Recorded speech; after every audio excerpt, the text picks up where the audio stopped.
Hello friends, welcome to 13th class of ethics. और आज का हमारा टॉपिक है conscience as source of ethical guidance. तो सबसे पहले देखते हैं कि कॉन्शियंस होता क्या है। कॉन्शियंस को हिंदी में बोला जाता है हमारे अंतरात्मा की आवाज।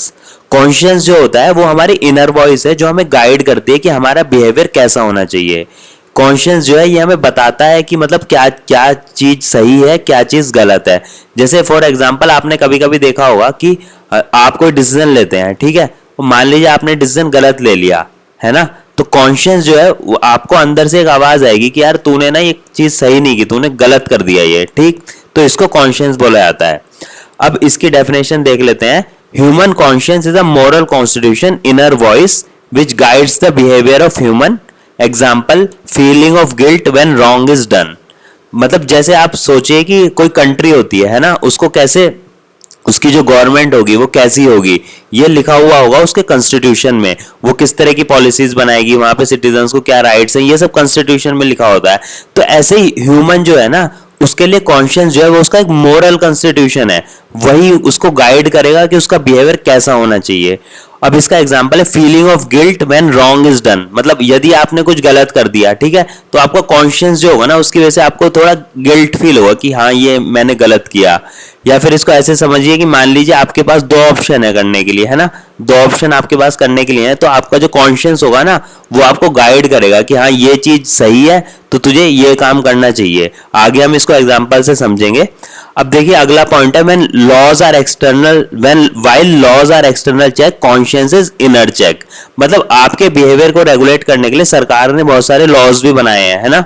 तो लॉज जो है वो एक्सटर्नल चेक हैं, वो बाहर से आपका बिहेवियर को कंट्रोल करते हैं। लेकिन जो कॉन्शियंस है वो इनर चेक है, वो अंदर से आपको गाइड करेगा कि बिहेवियर इस तरीके का होना चाहिए। अब हम पढ़ेंगे application of conscience in civil service. तो देखिए कॉन्शियंस सिविल सर्विसेज में कैसे हेल्प करता है, ठीक है। तो इसका पहला पॉइंट है where conduct rules can't guide, और इसको ऐसे भी देख सकते हैं वेयर लॉ इज साइलेंट। मतलब मान लीजिए कोई ऐसी सिचुएशन है जहां पे लॉ साइलेंट है या फिर जो कंडक्ट रूल्स हैं वो हमें गाइड नहीं करते, तो उस समय पे कॉन्शियंस जो है ना वो हमारी हेल्प करेगा। कॉन्शियंस हमें बताएगा कि कौन सा एक्शन सही है और किस तरीके का एक्शन लेना चाहिए। जैसे कि फॉर एग्जाम्पल मान लीजिए आपके पास एक लिमिटेड फंड है और आपको दो काम कराने हैं, एक स्टेडियम का रेनोवेशन कराना है और एक हॉस्पिटल का रेनोवेशन कराना है। तो जो मान लीजिए आपका कॉन्शियंस है, तो कॉन्शियंस आपको क्या गाइड करेगा, कॉन्शियंस आपको सही डायरेक्शन में गाइड करेगा। अगर अच्छे से आपका कॉन्शियंस बिल्डअप है तो कॉन्शियंस आपको गाइड करेगा कि हॉस्पिटल रेनोवेशन प्रोजेक्ट जो है वो ज्यादा इंपॉर्टेंट है ना, तो उसको पहले बनाओ, ठीक है। लॉ में तो ऐसा कुछ नहीं लिखा हुआ है कि कौन सी चीज प्रायोरिटी देनी चाहिए, बट कॉन्शियंस जो है वो आपको गाइड करेगा कि हॉस्पिटल रेनोवेशन प्रोजेक्ट जो है वो इंपॉर्टेंट है और वो स्टेडियम के रेनोवेशन से पहले होना चाहिए, ठीक है। अब अगला पॉइंट है following law not in letter but also in spirit. तो कभी कभी क्या होता है ना, लॉ में बहुत सारी चीजें डिफाइन नहीं होती, लोग किसी किसी चीज पे क्लियर नहीं होता, बट कॉन्शियंस जो होगा ना वो उस चीज में भी आपकी हेल्प करेगा। अब इसे एग्जांपल से समझते हैं। Doing some alternative arrangement for an old lady who can't get pension due to incomplete documents.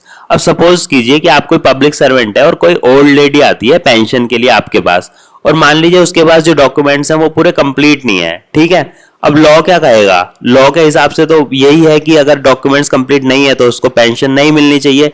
But अगर आप अपने कॉन्शियंस से सोचोगे तो कॉन्शियंस आपको गाइड करेगा कि लॉ का पर्पज है, लॉ का क्या पर्पज है, लॉ का पर्पज है उसको पेंशन देना। लॉ बना तो इसीलिए है ना कि जो जिन लोगों को जरूरत है उनको पेंशन दी जाए, बट क्योंकि उसके पास डॉक्यूमेंट्स नहीं है तो उसको पेंशन नहीं मिल पा रही। तो आपका कॉन्शियंस आपको बोलेगा कि मतलब जब तक इनके पास डॉक्यूमेंट्स नहीं है तब तक आप उनके लिए कोई ऑल्टरनेटिव अरेंजमेंट करें, है ना। आपका कॉन्शियंस आपको ये गाइड करेगा क्योंकि उनको नीड है पेंशन की। जैसे कि फॉर एग्जांपल आपका कॉन्शियंस आपको ये गाइड कर सकता है कि आप किसी लोकल एनजीओ की हेल्प ले लीजिए, है ना। किसी जब तक उसके डॉक्यूमेंट नहीं बन रहे तो वो लोकल एनजीओ उनको पेंशन प्रोवाइड करने में हेल्प करेगा, है ना। लोकल एनजीओ को पेंशन देगा उनको जब तक उनके डॉक्यूमेंट्स नहीं बन रहे और उनके डॉक्यूमेंट्स बनाने में भी हेल्प करेगा, ठीक। अब अगला पॉइंट है better decision making during ethical dilemmas. तो दोस्तों कभी कभी ऐसा होता है कि पब्लिक सर्वेंट के सामने दो ऑप्शन हो जाते हैं, है ना। दोनों ऑप्शन उसके लिए ठीक होते हैं बट उसको समझ में नहीं आ रहा होता कि कौन से ऑप्शन पे उसको जाना है। जैसे कि मैं आपको समझाता हूं। मान लीजिए कभी कभी क्या होता है, दो पॉजिटिव वैल्यू हो गई, दो एथिकल डायलेमा में क्या होता है, दोनों वैल्यूज पॉजिटिव होती है। मान लीजिए आप अपनी ऑर्गेनाइजेशन में कोई जॉब कर रहे हैं और आपको कुछ इस तरीके से होता है, मतलब आपके पर्सनल इंटरेस्ट हुए और आपके प्रोफेशनल इंटरेस्ट, आपको इन दोनों में से एक चुनना है। तो आपके लिए क्या है, दोनों चीजें इंपॉर्टेंट है ना, पर्सनल इंटरेस्ट भी जरूरी है आपका, है ना, फैमिली इंटरेस्ट वो भी जरूरी है, और जो प्रोफेशनल इंटरेस्ट है वो भी जरूरी है, क्योंकि आप ऑर्गेनाइजेशन के लिए काम कर रहे हैं। तो इन सब डायलेमास में जब आप होते हैं तो आपको जो कॉन्शियस होता है वो आपको गाइड करता है। जैसे कि for example, a board member in interview panel of own relative. मान लीजिए कोई इंटरव्यू पैनल है और उसमें उनका रिलेटिव ही आ गया इंटरव्यू देने, ठीक है। तो अब देखिए जो मेंबर जो है पैनल का, उसको क्या लगेगा, एक तरफ तो उसका पर्सनल इंटरेस्ट होगा कि वो चाहेगा कि मेरे रिलेटिव का सिलेक्शन हो जाए, ठीक है। दूसरी तरफ उसका जो प्रोफेशनल इंटरेस्ट है वो ये होगा कि हमेशा इंपार्शियलिटी होनी चाहिए इंटरव्यू में, ठीक है, और जो मेरिट बेस्ड सिलेक्शन होना चाहिए। तो जो कॉन्शियस होगा ना वो उसको गाइड करेगा, कॉन्शियस जो होगा वो बोर्ड मेंबर को गाइड करेगा कि उसका एक्शन किस तरीके का होना चाहिए। अब अगला पॉइंट है upholding values of honesty, impartiality and accountability.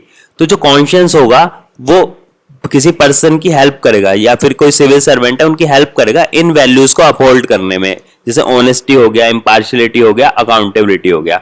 अब इसका एग्जांपल देखते हैं।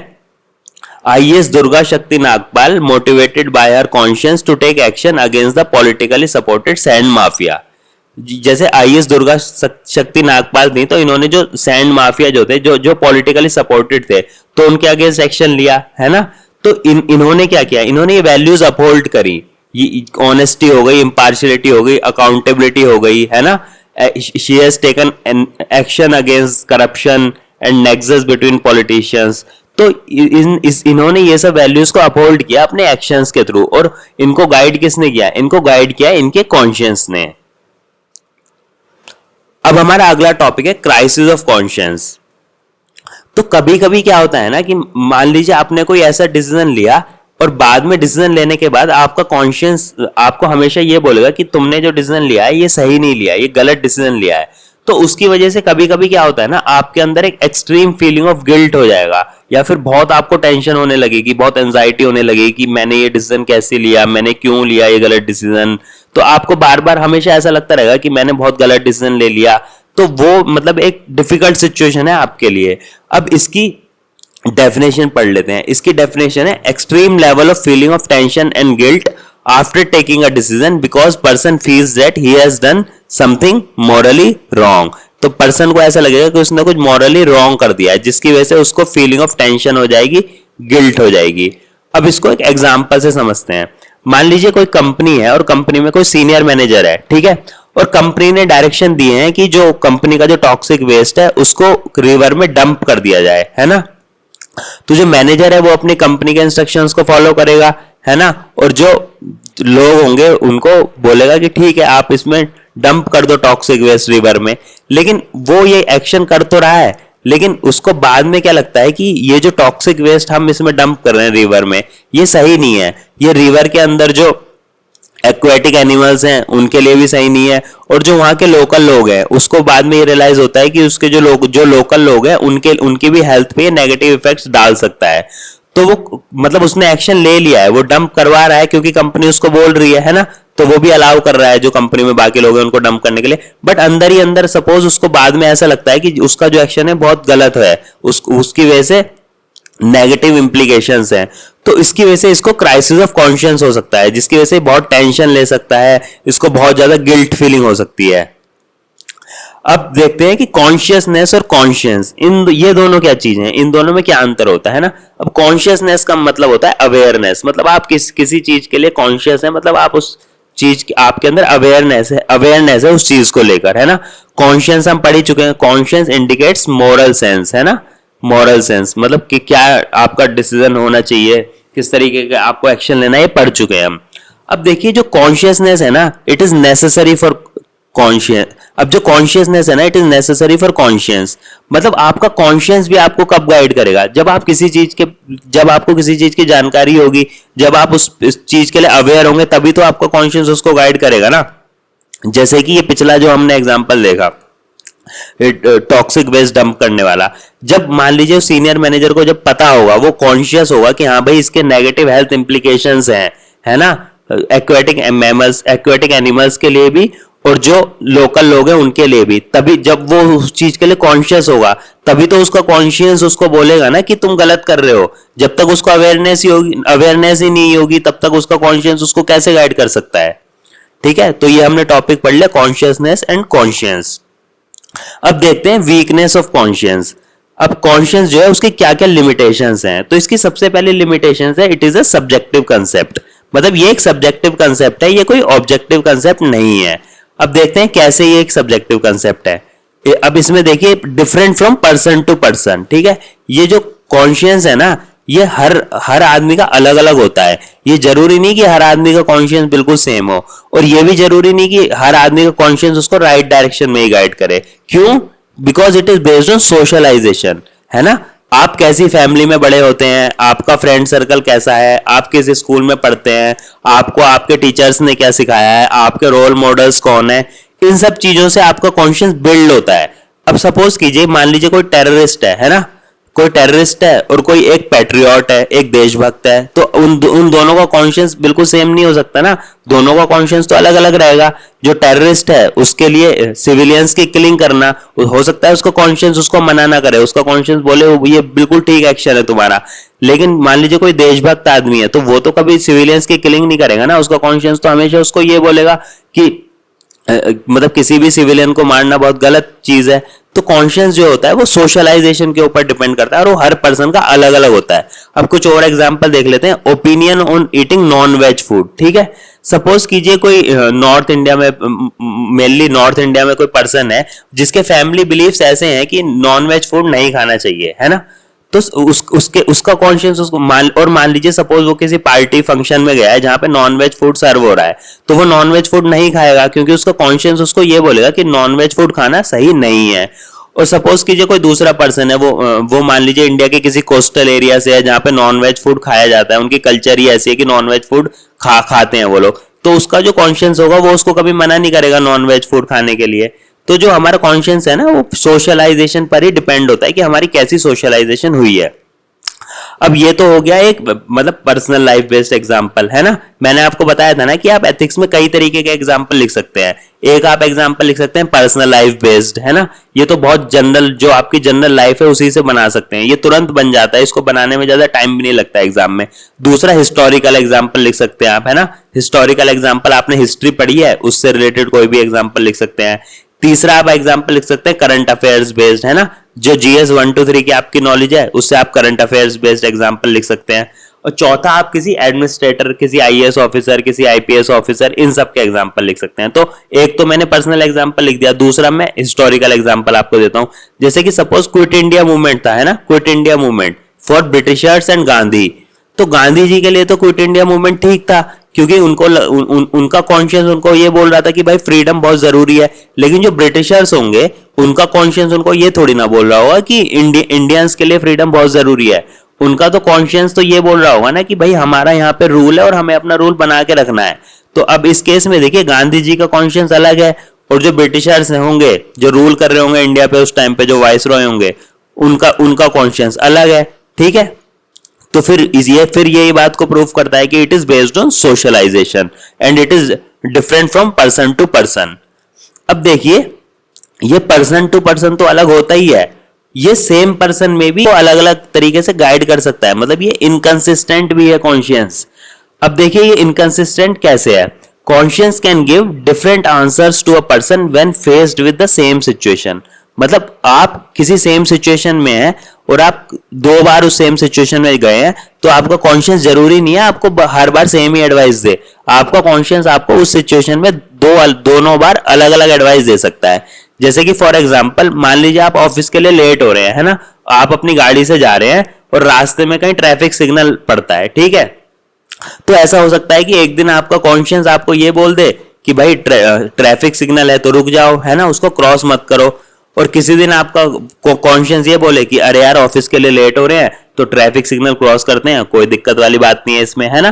तो आपका कॉन्शियस एक सिमिलर सिचुएशन में भी आपको अलग अलग गाइडेंस दे सकता है। अब अगला पॉइंट है कॉन्शियस ऑफन प्रमोट सोशल डोगमास, है ना। अब ये कैसे, हमने इससे पहले पॉइंट्स में पढ़ा था ना कि कॉन्शियस जो है वो आपके सोशलाइजेशन पे डिपेंड करता है। तो अगर मान लीजिए आपकी सोशलाइजेशन इस तरीके से हुई है कि आप सोशल डोगमा, मतलब आप कोई सोशल डोगमा रखते हैं और आपके व्यूज उसके फेवर में हैं, तो आपका कॉन्शियस भी उसके फेवर में आपको गाइड कर सकता है। जैसे for example somebody's conscience may not allow him to allow Dalits to eat in his shop if his family values are like that।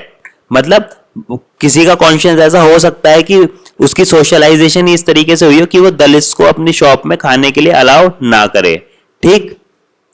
और मान लीजिए अनटचेबिलिटी है, तो ये अनटचेबिलिटी का एग्जांपल है ना। तो अनटचेबिलिटी उसके अंदर आई कैसे, क्योंकि हो सकता है उसकी फैमिली वैल्यूज इस तरीके से हो, उसने फैमिली में इसी तरह की चीजें सीखी हो।